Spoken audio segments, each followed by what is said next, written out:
আসসালামু আলাইকুম। BCS primary এবং পিএসসি যে কোনো পরীক্ষার জন্য বিজ্ঞান অত্যাবশ্যকীয়।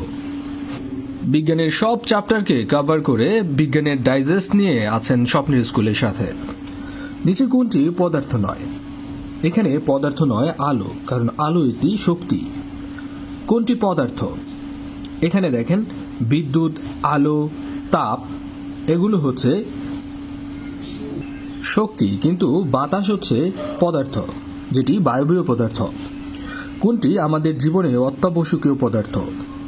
আমাদের জীবনে অত্যাবশ্যকীয় পদার্থ হচ্ছে লবণ। অন্যদিকে তাপ, শক্তি, আলো প্রভৃতি কিন্তু পদার্থ নয়। পরমাণু নামকরণ করেন ডেমোক্রিটাস। বস্তু বা মৌলিক পদার্থের ক্ষুদ্রতম কণা যা রাসায়নিক প্রক্রিয়ায় অংশগ্রহণ করে তাকে বলা হয় পরমাণু। বস্তুর ধর্ম ধারণ করে এরকম ক্ষুদ্রতম কণিকার নাম পরমাণু। একটি অ্যাটমে পরমাণু কণিকার সংখ্যা কয়টি? একটি অ্যাটমে পরমাণুর কণিকার সংখ্যা হচ্ছে 3টি। নিচের কোনটি মূল কণিকা? মূল কণিকা হচ্ছে নিউট্রন, কারণ পরমাণুতে 3 ধরনের মৌলিক কণিকা থাকে যাদের নাম হচ্ছে ইলেকট্রন, প্রোটন এবং নিউট্রন, তাই মূল কণিকা হচ্ছে নিউট্রন। সংকর ধাতু ব্রোঞ্জে উপাদানগুলো হলো তামা এবং টিন।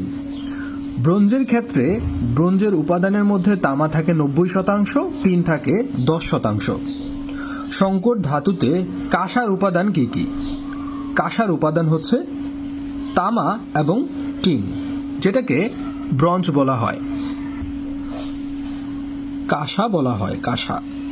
তামা ও টিনের মিশ্রণে সাধারণত গঠিত হয় কাঁসা, যার আরেক নাম হচ্ছে ব্রোঞ্জ। এরকম প্রশ্নের উত্তরে কর্তৃপক্ষই খুব ভালো জানে যে কোনটাকে সঠিক উত্তর ধরা হয়। তবে আমরা যেটা করব, যে উত্তরটি প্রথম দিকে থাকবে সেটাই দেখাবো।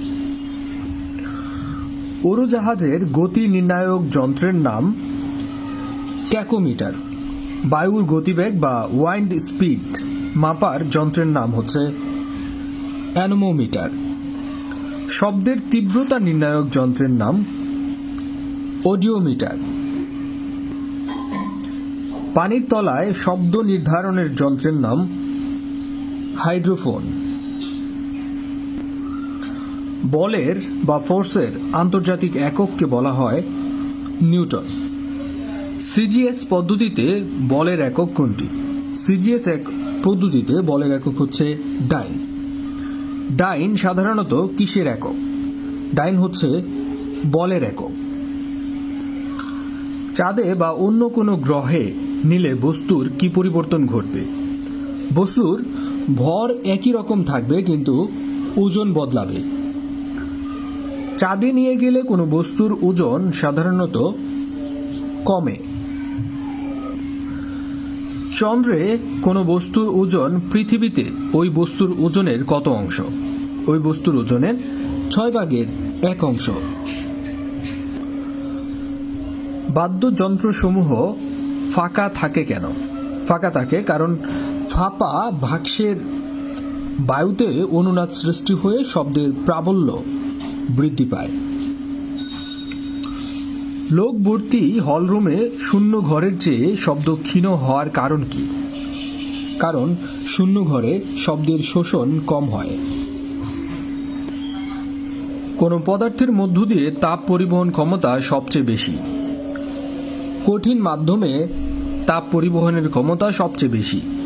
সবচেয়ে ভালো তাপ পরিবাহক হচ্ছে তামা।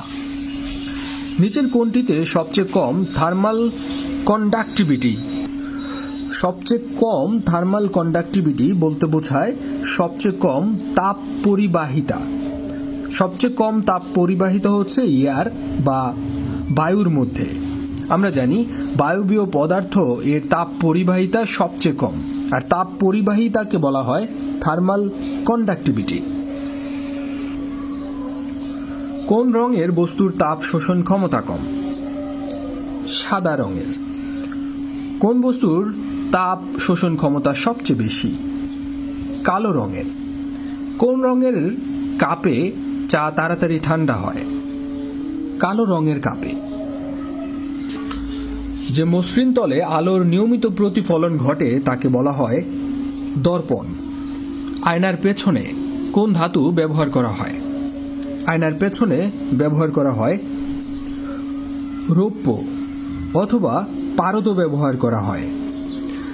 আয়নার পেছনে যে ধাতুটি ব্যবহার করা হয় তাকে বলা হয় মার্কারি বা পারদ। সেই ক্ষেত্রে আমরা কিন্তু এখানে পারদ দাগাতে পারি, যদিও রৌপ্য উত্তর হয়। আকাশ নীল দেখায় কেন? আকাশ নীল দেখায় নীল আলোর বিক্ষেপণ অপেক্ষাকৃত বেশি বলে।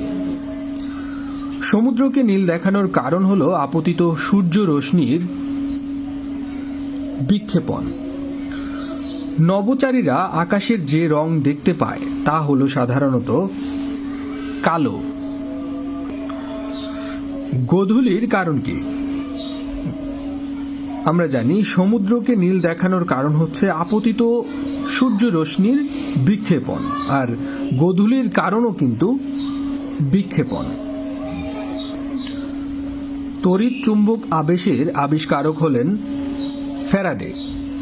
একটি বৈদ্যুতিক জেনারেটর হচ্ছে শক্তির কনভার্টার। বৈদ্যুতিক জেনারেটর বলতে বোঝায় ইহা সাধারণত যান্ত্রিক শক্তিকে বৈদ্যুতিক শক্তিতে রূপান্তরিত করে। Imagination is more important than knowledge, এটি বলেছেন Albert Einstein. Theory of relativity এর প্রণেতা হচ্ছেন Albert Einstein. Einstein discovered the law of relativity, যেটাকে বলা হয় থিওরি অফ রিলেটিভিটি। সবুজ প্লাস্টিডের নাম ক্লোরোপ্লাস্ট। অসবুজ উদ্ভিদ কোনটি? অসবুজ উদ্ভিদ হচ্ছে ছত্রাক। ক্লোরোফিল অণুর উপাদান কি? ক্লোরোফিল অণুর উপাদান হচ্ছে ম্যাগনেসিয়াম। উদ্ভিদের বৃদ্ধি সবচেয়ে বেশি হয় মূল এবং কাণ্ডের অগ্রভাগে। উদ্ভিদ মাটি থেকে পানি ও খনিজ লবণ পরিবহন করে কোন কলার মাধ্যমে? জাইলেম কলার মাধ্যমে। স্থায়ী কলার কাজ হচ্ছে খাদ্য উৎপাদন করা, সঞ্চয় করা এবং দৃঢ়তা প্রদান করা। স্থায়ী কলার কাজগুলো হচ্ছে উপরের সবগুলোই। মানবদেহে লিঙ্গ নির্ধারক ক্রোমোজোমের সংখ্যা 1 জোড়া। মানুষের দেহকোষে ক্রোমোজোম সংখ্যা মোট 46টি, অর্থাৎ 23 জোড়া। সন্তান পুত্র বা কন্যা হওয়ার জন্য কে দায়ী? দায়ী বাবা।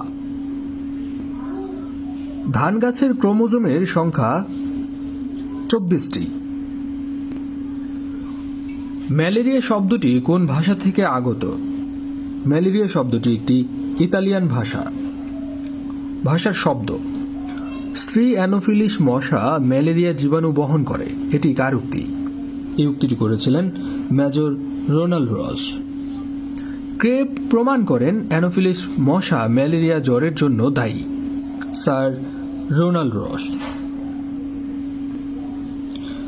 ধানের বাদামি রোগ হয় সাধারণত ছত্রাক থেকে। লেড ব্লাইট কোন ফসলের রোগ? লেড ব্লাইট হচ্ছে আলুর রোগ। আলুর লেড ব্লাইট রোগের জন্য দায়ী হল ছত্রাক। কোনটি মেরুদণ্ডী প্রাণী? মেরুদণ্ডী প্রাণী এখানে বেজি। অন্যদিকে মাছি, অ্যামিবা, স্পঞ্জ এগুলো অমেরুদণ্ডী প্রাণী। মাছ কোনটির সাহায্যে শ্বাসকার্য চালায়? ফুলকার সাহায্যে। কোন প্রাণী ফুলকার সাহায্যে শ্বাস নেয়? মাছ। মাছ সাধারণত অক্সিজেন নিয়ে থাকে পানির মধ্যে দ্রবীভূত বাতাস হতে। মানবদেহে লোহিত কণিকা বা রেড ব্লাড সেল এর আয়ুষ্কাল বা লাইফ স্প্যান মোট কতদিন? 120 দিন। রক্তের লোহিত কণিকার কাজ কি? রক্তে লোহিত কণিকার কাজ হচ্ছে অক্সিজেন বহন করা। মানুষের রক্তে লোহিত কণিকা কোথায় সঞ্চিত থাকে? সঞ্চিত থাকে প্লীহাতে। মানবদেহে শক্তি উৎপাদনের প্রধান উৎস হচ্ছে শ্বসন। কোনটিতে শ্বসন ঘটে? শ্বসন ঘটে এই তিনটি অপশনের মধ্যে মাইটোকন্ড্রিয়ায়। শ্বসনে নির্গত হয় কার্বন ডাই অক্সাইড। প্রাণী কোন প্রক্রিয়ায় কার্বন ডাই অক্সাইড তৈরি করে? কার্বন ডাই অক্সাইড তৈরি করে শ্বসন প্রক্রিয়ায়। একটি পূর্ণাঙ্গ স্নায়ু কোষকে বলা হয় নিউরন। প্রাণীদেহের দীর্ঘতম কোষটির নাম নিউরন। নার্ভাস সিস্টেমের স্ট্রাকচারাল এবং ফাংশনাল ইউনিটকে বলা হয় নিউরন। এনজাইম কি দিয়ে তৈরি হয়? এনজাইম আমিষ দিয়ে তৈরি হয়। মানুষের লালা রসে বর্তমান এনজাইমটির নাম হচ্ছে টায়ালিন। মুখ গহ্বরে কোন খাদ্যটির আংশিক পরিপাক ঘটে? শর্করার। প্রোটিন পরিপাক শুরু হয় পাকস্থলীতে। একটি পূর্ণবয়স্ক নবজাতকের ওজন কত কম হলে এলভিডব্লিউ বাচ্চা বলা হয়? এলভিডব্লিউ বলতে বোঝায় লো বার্থ ওয়েট বেবি। আচ্ছা, যদি 2.5 কেজির কম হয় তাহলে কম ওজন ধরা হয় বা এলভিডব্লিউ বাচ্চা বলা হয়, লো বার্থ ওয়েট বেবি বলা হয়। নবজাতকের ওজন বেশি ধরা হয় যখন 5 কেজিরও বেশি হয়। নিউনাটাল জন্ডিস, একদম সদ্য নবজাতকের যে জন্ডিস, এর চিকিৎসা মূলত সকালের সূর্যের আলো। এক্সক্লুসিভ ব্রেস্ট ফিডিং, এই কথাটি কতদিন ব্রেস্ট ফিডিং করার কথা বোঝায়? প্রথম 6 মাস। জীবদেহের পুনরুজ্জীবন ঘটানোর জন্য প্রয়োজন প্রোটিন। মানবদেহে বৃদ্ধির জন্য প্রয়োজনীয় উপাদান হচ্ছে আমিষ বা প্রোটিন। দেহের ক্ষয়পূরণ বৃদ্ধি সাধনের জন্য কোন উপাদানটি দরকার? আমিষ দরকার। রোগ প্রতিরোধক ক্ষমতা বাড়ায় প্রধানত ভিটামিন। কচু শাক যে উপাদানের জন্য বিশেষভাবে মূল্যবান তা হল লৌহ। কোন খাদ্যে লৌহের পরিমাণ সবচেয়ে বেশি? কচু শাক। অস্থির বৃদ্ধির জন্য সবচেয়ে বেশি প্রয়োজন? অস্থি বা হাড়ের বৃদ্ধির জন্য প্রয়োজন ক্যালসিয়াম। দুগ্ধদানকারী মা বা ল্যাকটেটিং মাদার এর জন্য কোন মিনারেলটি অত্যন্ত জরুরি? ক্যালসিয়াম। বায়ুমণ্ডলে নাইট্রোজেনের পরিমাণ কত ভাগ? নাইট্রোজেনের পরিমাণ 78.01%। পরিমাণের বিবেচনায় বায়ুমণ্ডলে অক্সিজেনের স্থান হচ্ছে দ্বিতীয় অবস্থানে। প্রথম অবস্থানে রয়েছে নাইট্রোজেন। বায়ুমণ্ডলে অক্সিজেনের পরিমাণ 20.71%। সবচেয়ে বড় উপগ্রহ কোনটি? সবচেয়ে বড় উপগ্রহ হচ্ছে টাইটান। পৃথিবীর উপগ্রহ কয়টি? পৃথিবীর উপগ্রহ হচ্ছে একটি। পৃথিবীর একমাত্র যে উপগ্রহটি সেটি হচ্ছে চন্দ্র। ভূপৃষ্ঠের সৌরদীপ্ত এবং অন্ধকারাচ্ছন্ন অংশের সংযোগস্থলকে বলা হয় ছায়াবৃত্ত। সূর্যোদয়ের অব্যবহৃত পূর্বের সময়কে বলা হয় উষা। টুইলাইট এর যে ওয়ার্ড মিনিংটি সেটি হচ্ছে গোধূলি বেলা। Time after twilight and before night. After twilight এবং বিফোর নাইট, রাতের পূর্বে এবং গোধূলির পরের যে সময়টা তাকে বলা হয় ডাস্ক। আর উষাকে বলা হয় ডন, DAWN, ডন টু ডাস্ক, উষা থেকে গোধূলি। আজকে এই পর্যন্তই। বিজ্ঞানের আরো কিছু পর্ব করার চেষ্টা করব। ততক্ষণ পর্যন্ত স্বপ্নের স্কুলের সাথেই থাকুন। আসসালামু আলাইকুম।